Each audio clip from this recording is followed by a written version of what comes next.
Welcome to Marc's Noon Show. So glad you're with us today. I'm so excited to introduce my special guest, Matt Prestbury. When you talk about Black fatherhood, this brother, let me tell you something, boy. Matt, we ain't talked in years. Yeah. But you, my brother, have blown up. I remember years ago. In fact, Matt, I was looking at an email. I think it was like 2011. It was way back then. Oh, and you know, I came and we visited. You know, you've been working in the community, man, since you were 10 years old. And I came and, you know, your program and talked to the guys and had a nice session. The next thing I knew, I'm seeing this brother rolling with the richest people in the world. Was it with Apple and Amazon? This brother done blown all the way up from Baltimore, my man. Yeah.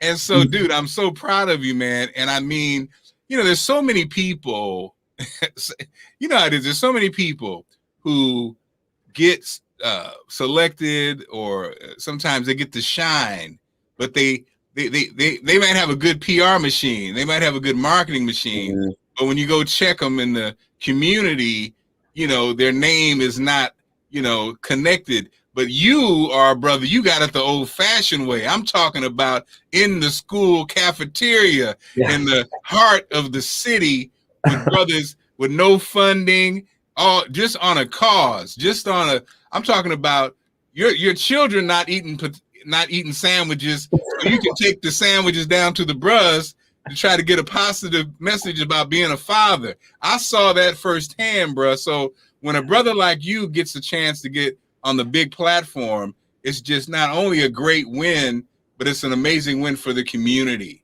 So I just want to commend you. And again, thank you. I appreciate, you know what I'm saying? Man. And that's a young brother. And that's another part too, man.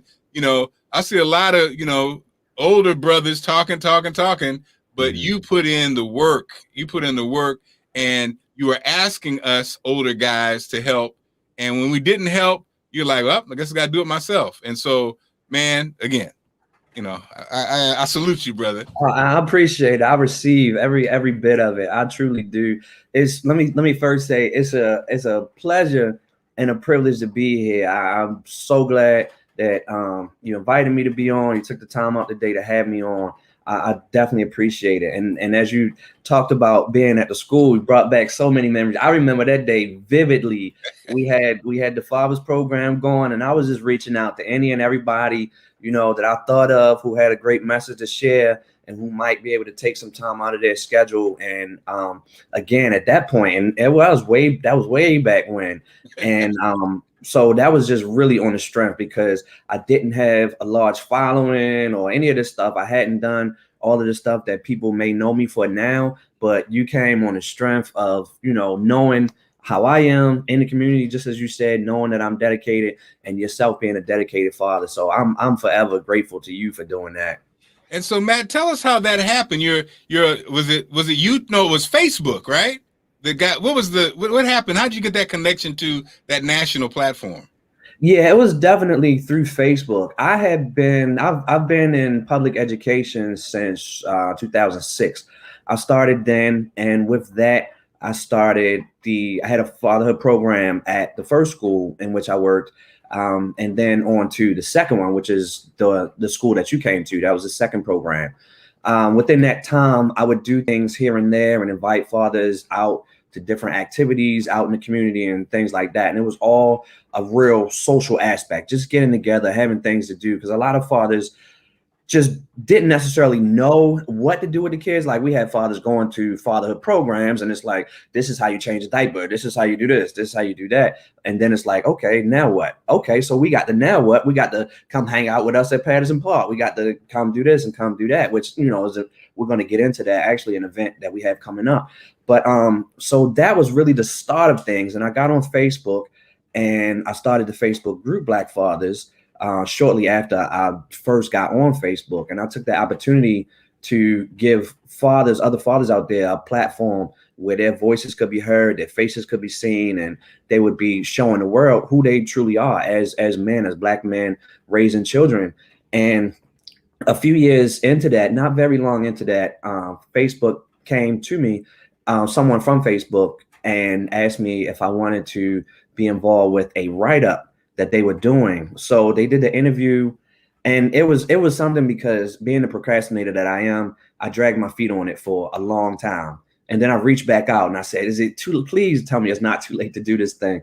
And so the lady interviewed me, and they got me, let me edit it, and they produced it as a write-up, an article in my own words and everything. And that was really the start. That was in 2013, I believe, and that was like really where we started to take off from that point. Yeah, man, I saw that, man. And I know, man, well, you know how black people are, boy.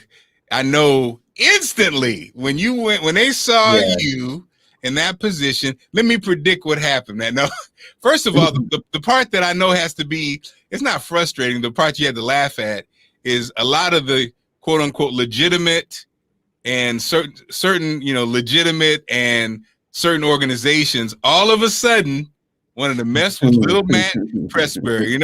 Up to this point, Yeah. couldn't get a return call, couldn't get to come to the program. Now everybody, oh, I know this brother. He's a good brother. They want to award you. They wanted to make you a part of different things. I'm speculating, but did that happen, bro? To a large degree, yes, you're correct. A lot of people, and over the years, I try not to dwell on this too much, but I've seen many instances where it's people I hadn't heard from in years, and then the minute they see me on this or see me on that, then it's like, "Oh man, this is so great, and this is how that." And I'm like, "Well, it was great when I was inviting people to Patterson Park too.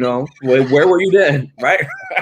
It was still great back then. So it is something, and it can be frustrating. I really do my best not to let it get to me, because I know how people are, and I've said this so many times over the years. People, and especially black people, in our nature, like we don't want to get on the train when it's sitting in the station, because we're skeptical, right? We don't know, is this train really going to go somewhere? Is it just going to sit here, whatever? The minute the train is rolling down the track and you see it going, then it's like, oh yeah, I want to get on. So to a large extent, that's what happened. A lot of people would see that, oh yeah, this is going somewhere, and then really when you see, you start talking Steve Harvey and meeting Zuckerberg and things like that, then yeah, of course, people tend to pay a little bit more attention. Yeah. And you know what? And in all fairness, I say that cracking and facking, like they say, and of course, that's and that's to be expected, And I think the thing that's tough, that even those, like you said, the Steve Harveys and the Oprahs, the thing that I think they have to help people understand is when it looks like you're on or put on, or it looks like you're winning, or it looks like you're in a certain position. And a lot of times we're quick to say, well, why didn't he pull me up? Why didn't she pull me up? We don't realize that you really ain't in that position that people think you're in. Right. It's like it's like, yeah, I'm sitting next to Zuckerberg. Yeah, I'm so-and-so, but it's not like I can be like, yo, Mr. Zuckerberg, can I get $1.5 million from my, exactly. and so people, but again, I mean, and a lot of times, it's the first time that we've experienced it. It's the first time that someone's gone through it. And like knowing what you know now, if the same situation happened, it'd be a whole different experience, right? As far as the things that you would have had lined up. Yeah, it definitely would have, because people, especially, once I came back from California after I met Zuckerberg and stuff, and people were like, well, did he give you any money? Did he do this? And they asked the same thing about Steve Harvey. And for me at the time, it was all like, oh, I'm getting a free flight. I'm getting a hotel. I'm good. And really, even beyond that, it's always been about exposing people to the group and getting people to come to the group. So it's been far less about me. I don't want people to think that it's just about me, taking flights and doing all this stuff. But a lot of people did ask those questions. And yeah, if I knew then, what I know now, I would have prepared a little better and not been, I still would have been eager, but there also would have been a game plan in place. Like, all right, well, I'm doing this and I'm coming through. Is there anything y'all can do, to help this process and the progress of the group and all of that? The exposure is fantastic, and at that point I hadn't started the foundation yet. So it wasn't even like it wasn't even like I would really be if I was asking for money, it would be going to some of the things that I'm doing, but it's a lot harder for me to feel like I can ask if I don't have like something substantial, like a nonprofit organization where I can say, okay, this is where the money is going. So, that would have played a key part too. If we had set up the nonprofit before all of this, then yeah, I would have been going hard. Like, yeah, we need some donations, shorty. You're gonna have me on. We need some money. Come on, what you got? And again, I mean, it's you don't know until you know. Yes. It's funny, my Allison working in television news, and we mentioned it off the air, how sometimes it's hard to get coverage even from a local standpoint. You get a national story versus a local story. And the part that is frustrating is that systemically, it's really you're at the whim of the person who's just making that decision. Mm-hmm. And a lot of times that decision doesn't include us, or a lot of times, when those people make those, that feel good story, or they're going to pick one, it has nothing to do with nothing. So it's just an interesting, it's an interesting scenario that you just kind of have to try this and try that, and then learn from being an experience, right? Oh yeah, most definitely. And one thing, kind of going back to something you had said before, I've recently had some humbling experiences. I always try to stay very well grounded and not get a big head about myself, because I know I still haven't accomplished anything. But sometimes when you get to rub shoulders with these people, you do kind of think you have a little more impact or pull, if you would. So that makes it kind of even more frustrating. Like recently, I was trying to help a father out with a custody situation in Georgia, and all I wanted was somebody who would take a look at this, because it was corruption involved that we knew for sure. And this sounded like a major story that should be able to get major coverage somewhere, right?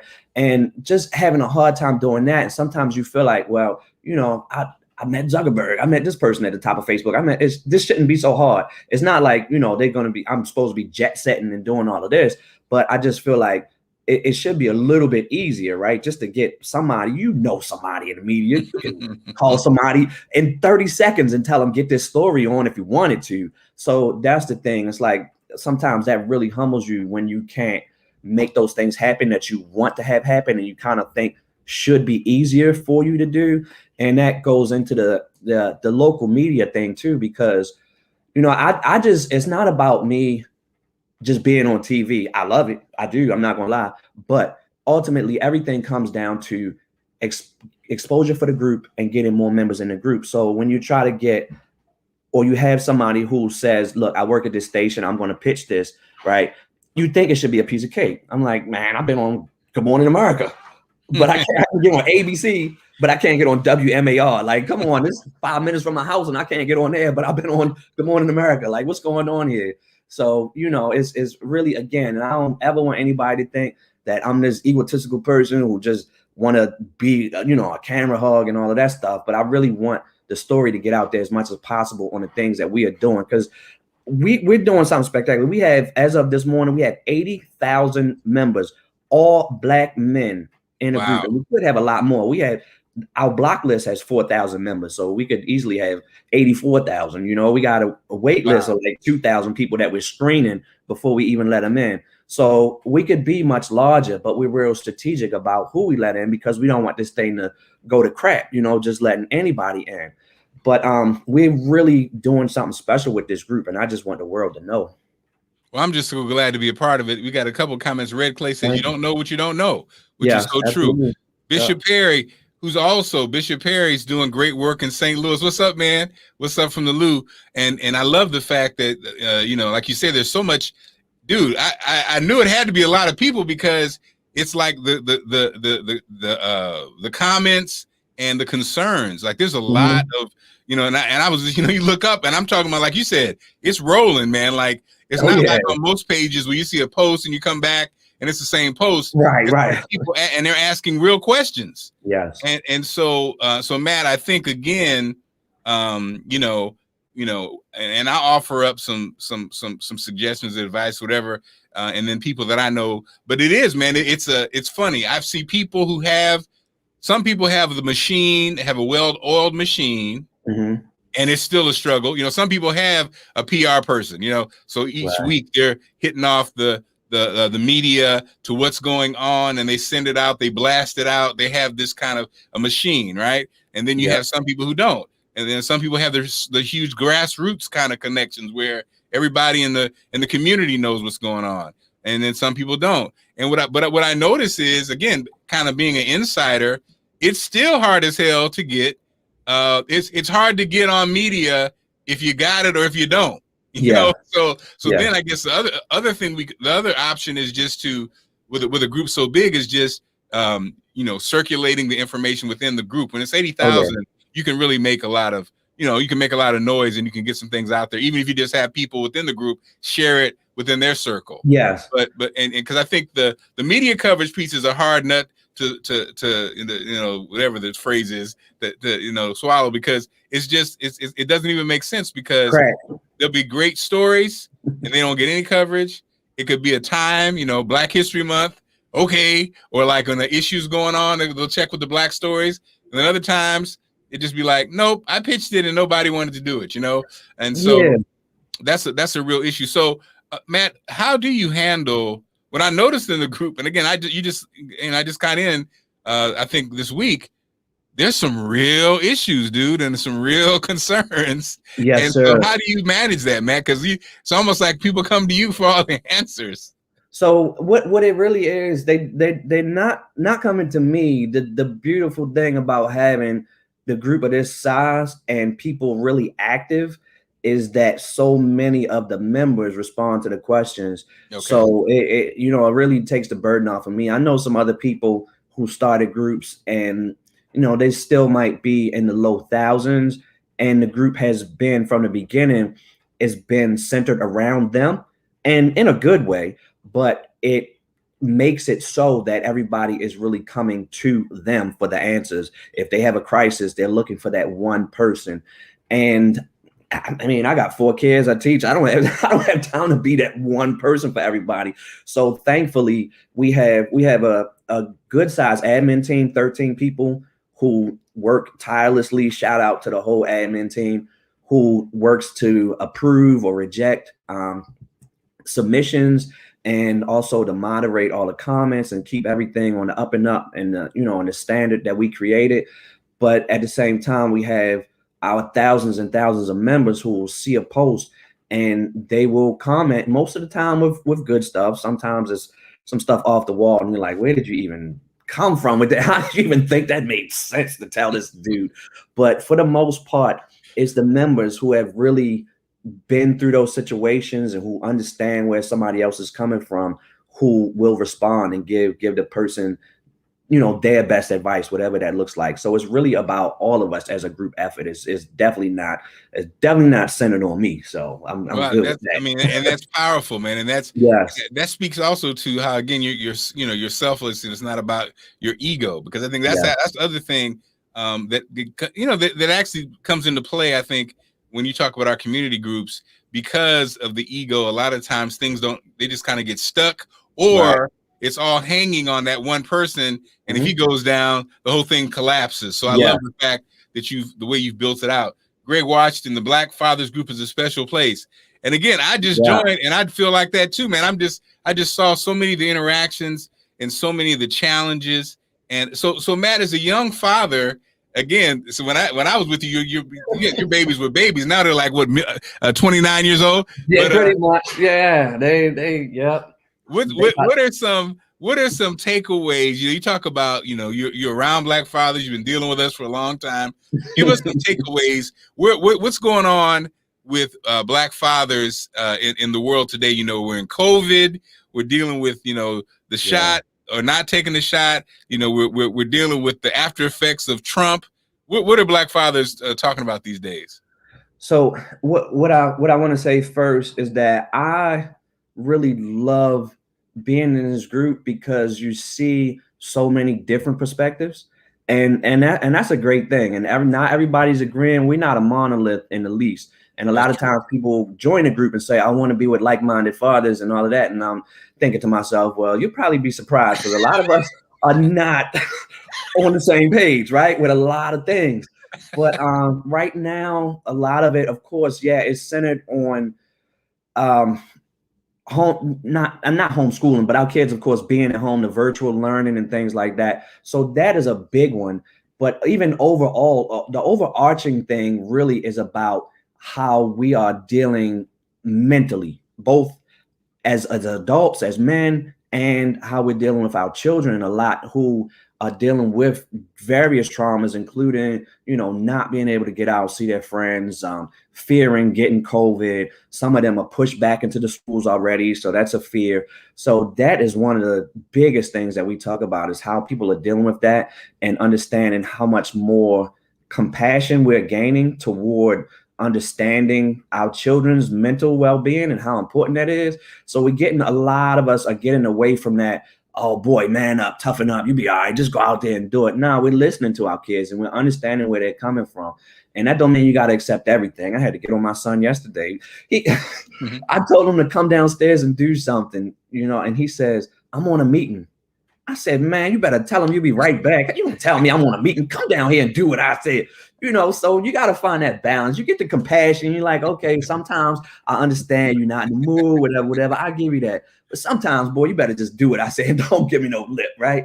So it's a whole lot of things. But I love being in that group because we do talk about so many different things. Of course, you get the custody, you get the visitation and the baby mama drama and all of that. But you also get the other sides where people are just showing pictures of where they've been. It was a guy yesterday who showed a picture. He was with his son. They were in LA, just hanging out, all of that sort of stuff, the beauty, almost anything you think of, we're talking about and we're showing pictures. We got parents whose kids are getting scholarships to go play football. You got parents whose kids are getting scholarships for academics. So it's never just any kind of one-sided thing. We show it all. We got kids in robotics just the same as we got kids in wrestling. We got kids boxing. It's all sorts of stuff. And that's why I love it so much. You know what, man, what you're saying is so great, because I was listening, and like you said, for a whole bunch of reasons, a lot of times you only hear one perspective of the Black relationship and just in general, and it warps everything because it's not accurate, and it tends to, like you said, it's an unrealistic picture, and so wherever you happen to fall, you might feel that everybody's going through the same thing you're going through or not. And so Clubhouse, I don't know if you're on Clubhouse or not. Are you on Clubhouse yet? Not yet. Everybody keeps telling me, and I'm like the old guy that's just fighting and still keeping my VCR. Yeah. But so I was listening, in these conversations, and as somebody, most people know my kind of story from a standpoint of radio personality. But hey, career-wise, I've been up and down, and at the end of the day, my wife has been the breadwinner for the last 10 years or whatever, the bulk of it, right? And so I'm on Clubhouse. There's a lot of rooms where it's almost funny. It's like this. It's almost like a balling perspective, and they had that classic conversation about the man, the being the breadwinner and the role and this and that. And so I was listening, and you see a lot of women, again, because of the numbers. There's so many guys. And I mean, so many women and so few guys, that women really are like looking for answers. Okay. And I was in a room, and the guys were doing the old, almost like, everybody was a baller and everybody was able to, buy their future wife this and that. Gotcha, yeah. And as I listened, there's a guy who's been married 20 years, and we've had the ups and downs, and and I look around at my Black male, my counterparts who are in their late 40s and 50s. One dynamic that I see this really real is, especially like in a corporate America or whatever, my reality is that the sisters are more stable job-wise than the brothers are, So while you might have been doing that in your 30s and 40s, as you get older, it almost seems like, that the sisters are holding it down.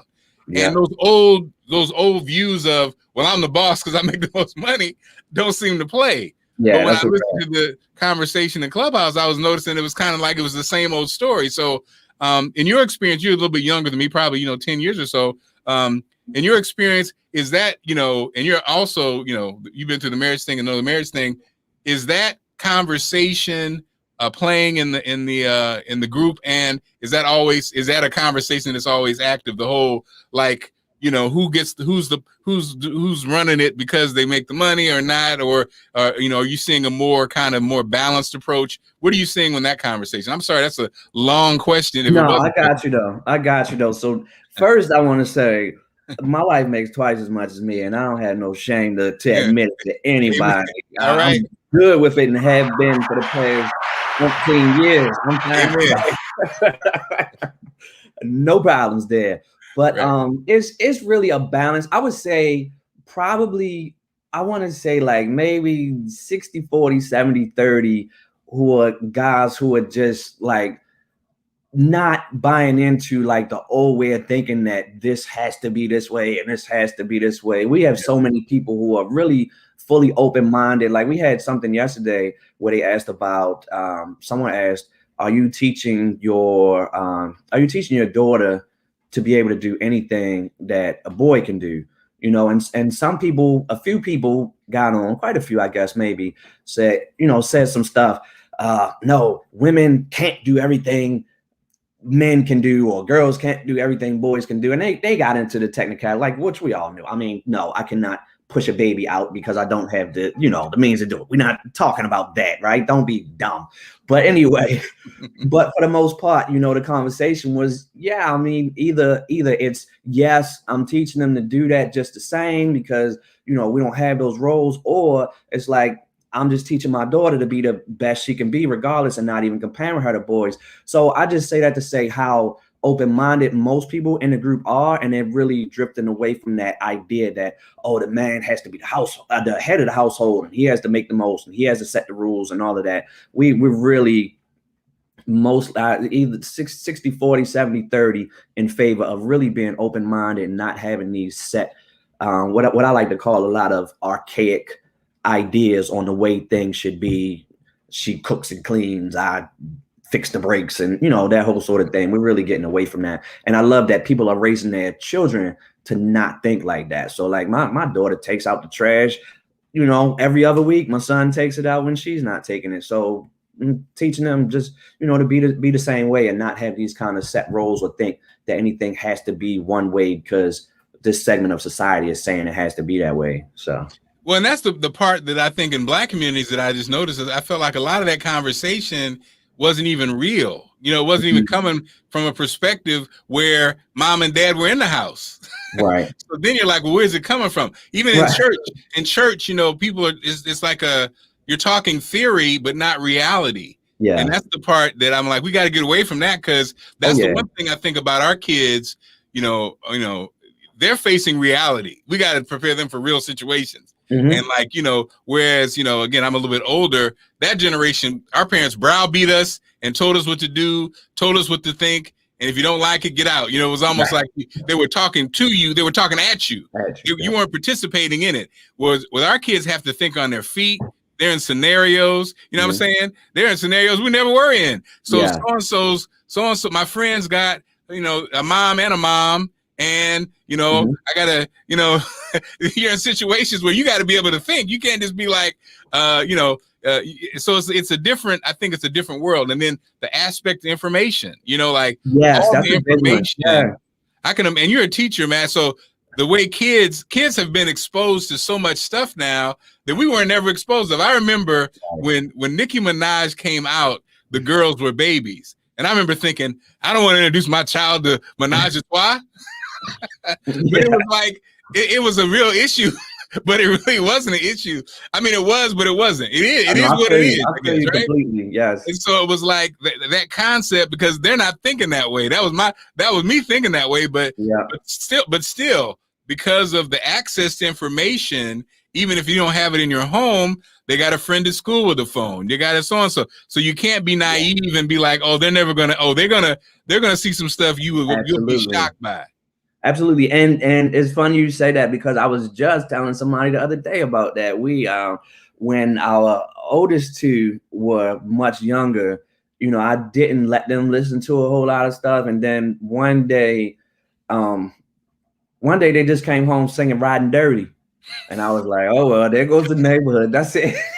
Right. And at that point, you can't put the horse back in the barn. So it's like, you don't just say, forget it all, but you do understand, just as you said, they're going to get it from somewhere. So the thing is not to expend all this wasted energy trying to keep it away from them. The thing is to really help them be able to process it and understand it. So it's a lot of things. And we know with boys, even girls too, I don't want to just say boys, but you get to a point where, and especially now with phones and all of this stuff, so much stuff, the porn and all that. I looked up something the other day on Google. I was looking for a city. I won't name the city, but I was looking for a city in Georgia by a very weird name. And I went to images and I thought I was just going to see a sign that had the city's name on it.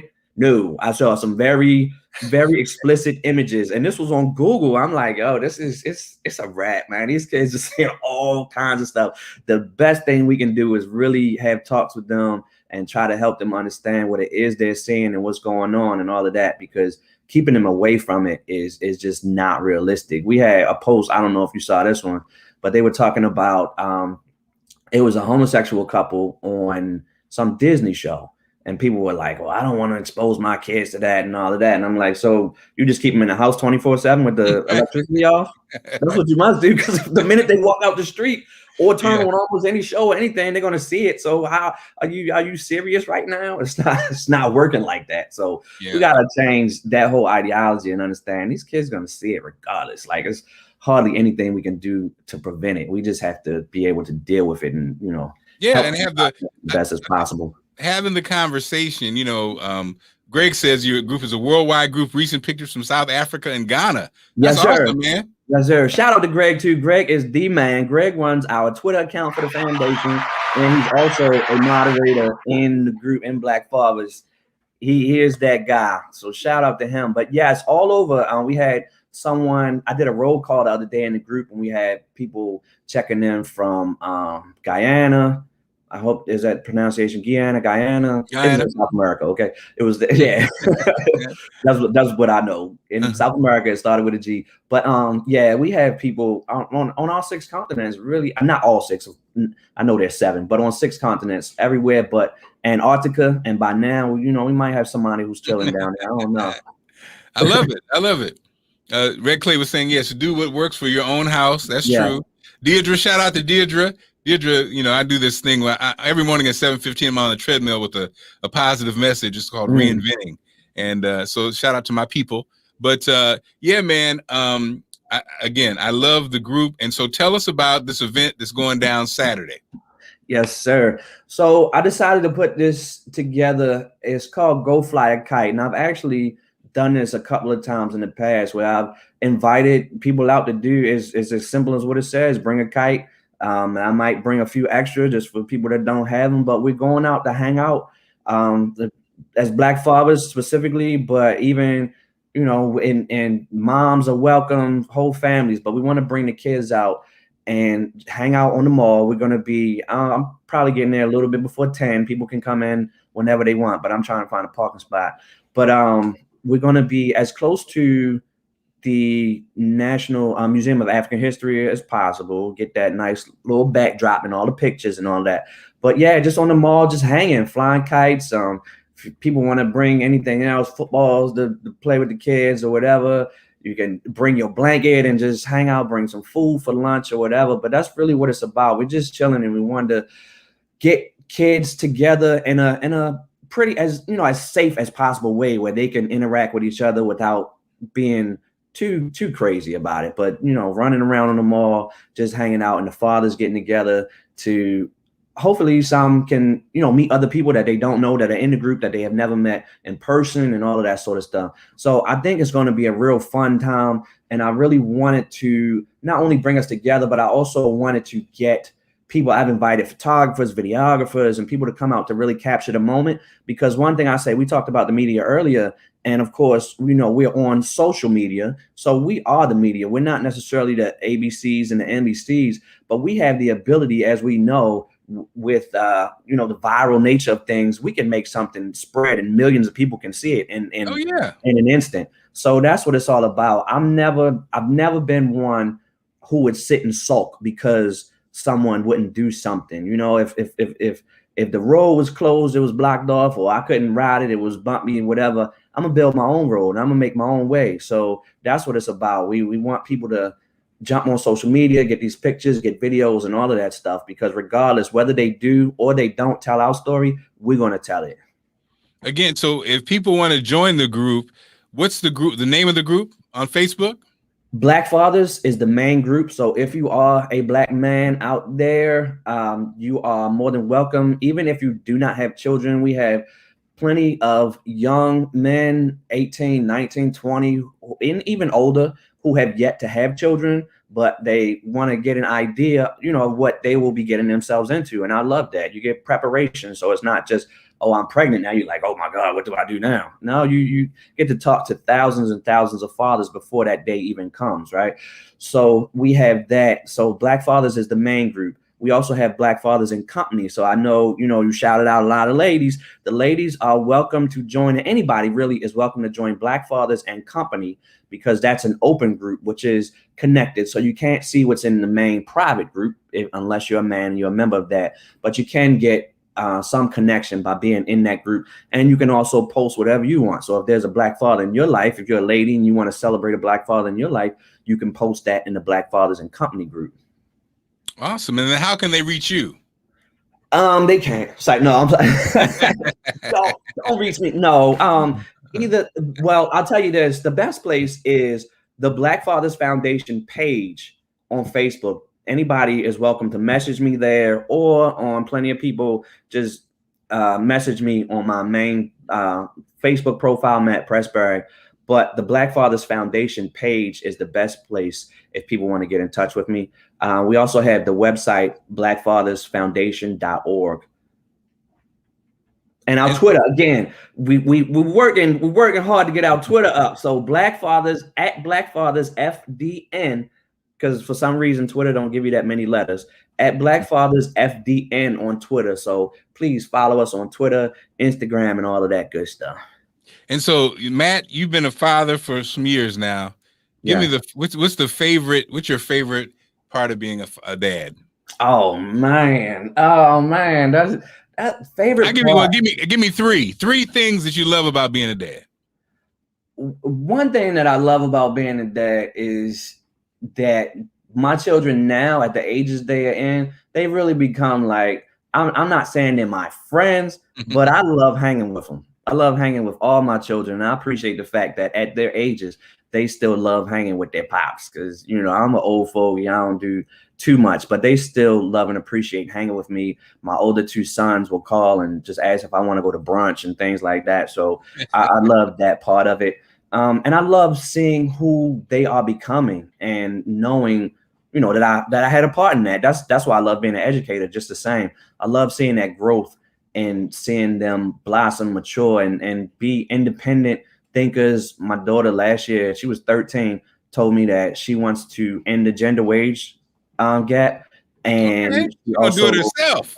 Yeah, all by herself. She's gonna end the gender wage gap. So she's got a great head on her shoulders. All of my children do really.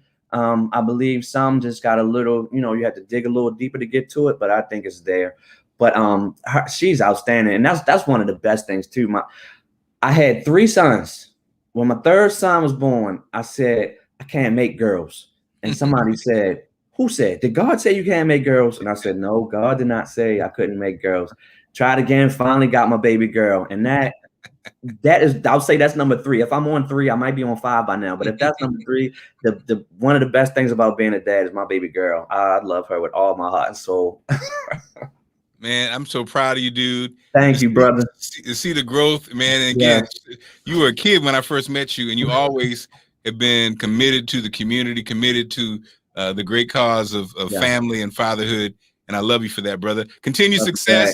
I'm going to try to make it out there, man. I'm going to try to make it out there. I appreciate that. And, you know, Allison's trying to get you on some TV station. So hopefully, again, if you're watching this in real time, make sure you help if you can. If you're watching this as a recording, support Black Fathers, support Matt Prestbury. He's doing great work. Thanks, brother, for being a guest. All right. Thank you so much. I really appreciate it, brother. Appreciate you too. I'm Mark Clark, and you can join me again every morning at 7:15. My group is Reinventing Mark Clark. We're on a weight loss journey and a journey to better life in general, living our best selves. And our group is actually growing too. And also check out my website, reinventingmarkclark.com. Have a great one. I'll see everybody tomorrow. All right. Take care, sir. You too, brother.